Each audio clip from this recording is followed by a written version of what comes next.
ler juntos essa coluna da Miriam Leitão para a gente entender direitinho algumas das análises da imprensa. Vai ser uma coisa que eu vou trazer mais para vocês aqui, gente, para a gente ler, discutir e também criticar as colunas da grande imprensa.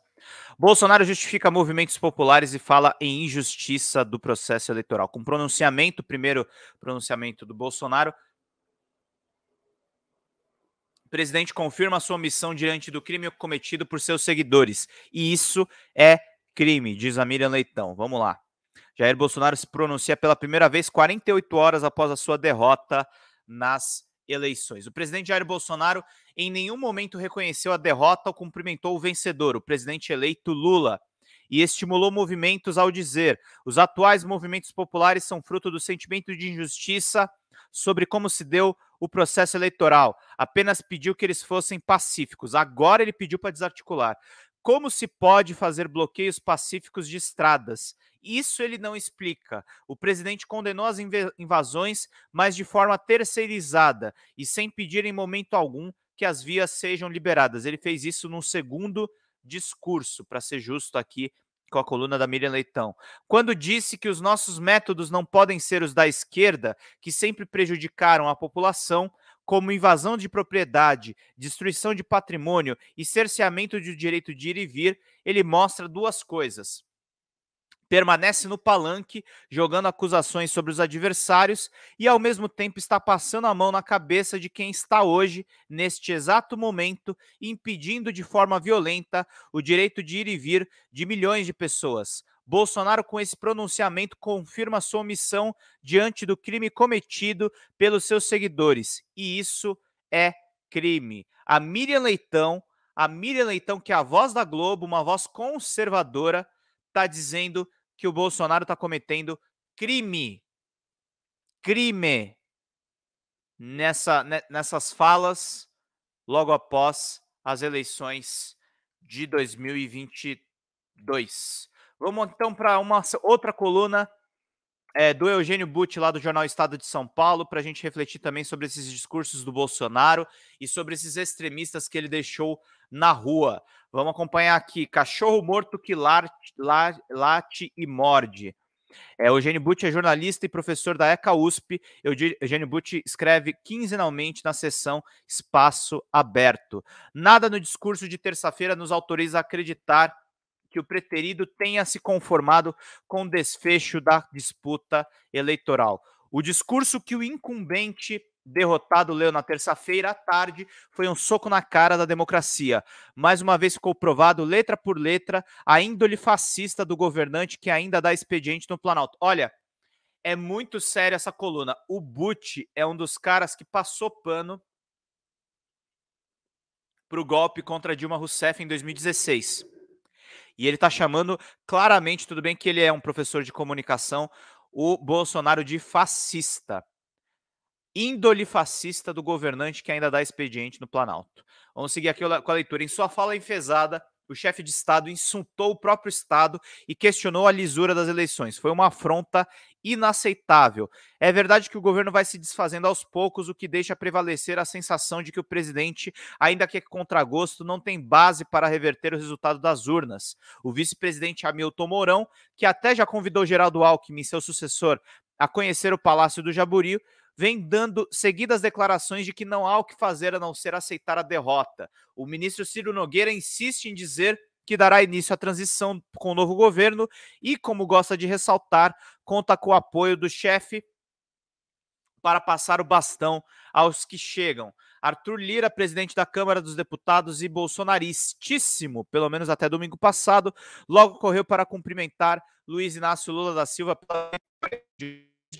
O Centrão iniciou um flerte com o eleito. A essa altura, o inquilino do Palácio do Alvorada está sozinho como um rapazote triste em baile de carnaval. Gente, vão deixando likes aí, estamos chegando em 60 likes, que é bastante importante para a gente ir crescendo. Mandem superchats para a gente fechar muito bem a nossa live. Vamos seguindo aqui. Triste e furibundo, poucos medíocres o cercam, mas mesmo esses vão se preparando para cair na folia do adesismo ou simplesmente cair fora. Para completar o isolamento da deplorável figura, todos os líderes mundiais que contam já enviaram os seus cumprimentos ao candidato vitorioso. Na visão geral do quadro político, portanto, Jair Bolsonaro virou, como se diz por aí, carta fora do baralho, mais do que pato manco, como se convencionou apelidar nos Estados Unidos o presidente em final de mandato que se vê esvaziado de todo o poder. Ele seria um cachorro morto, um cão empesteado que depois de muito infernizar o bairro já não ameaça mais ninguém e não merece nem mesmo ser chutado.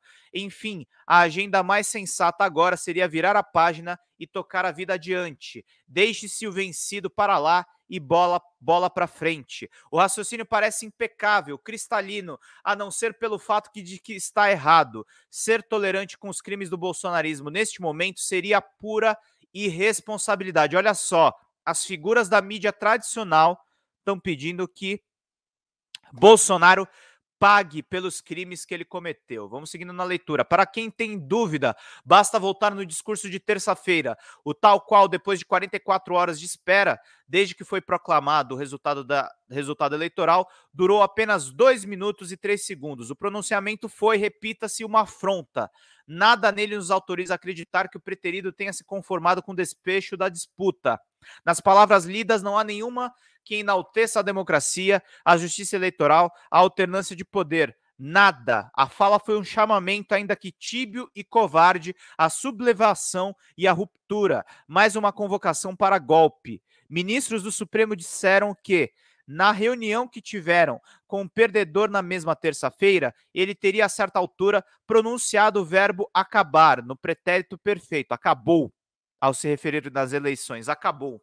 Na exegese dos togados, o verbo indicaria que, para o derrotado, a questão estaria superada. Tomara que estejam certos, mas convenhamos, haja wishful thinking, haja aí pensamento que queira levar tudo numa boa. Talvez o homem tenha falado acabou quando viu que sua xícara de café estava vazia. Talvez já existisse impaciente quisesse encerrar a conversa. Acabou a reunião, vamos embora daqui. Ou ainda tenha falado acabou como quem dissesse chega. Sabemos que o personagem não tem intimidade com palavras. O que não acabou até agora é a inexplicável impaciência do establishment. Como pode? Vale reler o cabuloso discurso em que o sujeito destampou o despautério. Os atuais movimentos populares são fruto da indignação e sentimento de injustiça de como se deu o processo eleitoral. Ao atropelo de qualquer regência nominal, o rejeitado afirma. Eu gostei do nome que ele deu para o Bolsonaro, né? Rejeitado. Afirma que, de modo como se deu o processo eleitoral, justifica a indignação e o sentimento de injustiça dos atuais movimentos populares. Ou seja, ele diz que, se as eleições não foram justas, depois faz uma reprovação suave aos caminhoneiros que chegaram a erguer 270 bloqueios de estradas brasileiras. Os nossos métodos não podem ser os à esquerda. O importante aí não é a reprovação, mas o uso do pronome nossos. O nossos evidencia que o governante se irmana aos golpistas rodoviários, só diverge deles levemente quanto aos métodos. Tanto é assim que, na mesma fala, ele convoca mais protestos. As manifestações pacíficas serão bem-vindas. Depois, em tom de ameaça, ele esbraveja e diz que vai cumprir todos os mandamentos da Constituição. Ele estaria se referindo ao artigo 142, que prevê o uso das Forças Armadas para a garantia da lei e da ordem. Tudo indica que sim. A estratégia é mobilizar fanáticos, instaurando o caos no país, para que o presidente da República possa descartar alguma forma de ruptura. Se não for o golpe, é ensaio de golpe futuro. Não se resolve esse tipo de latido com tapinhas nas costas. Cachorro morto que ladra, morde. Eugênio Butti é jornalista e é professor da ECA USP. Então temos que ficar atentos, temos que entender a gravidade do momento. E que pena que vocês não mandaram superchat, gente. A gente precisa muito da contribuição de vocês. Importante lembrar que o jornal Estado de São Paulo foi o jornal que apoiou o golpe militar de 1964. É um jornal que normalmente está do lado errado da história e, no entanto, publicou essa boa coluna de opinião, essa boa análise do discurso do Bolsonaro, para a gente entender como está essa situação dos golpistas nas ruas. Isso vai acabar, isso vai diminuir. O presidente Luiz Inácio Lula da Silva já está compondo o novo governo e a gente vai justamente brigar para tudo acontecer nos conformes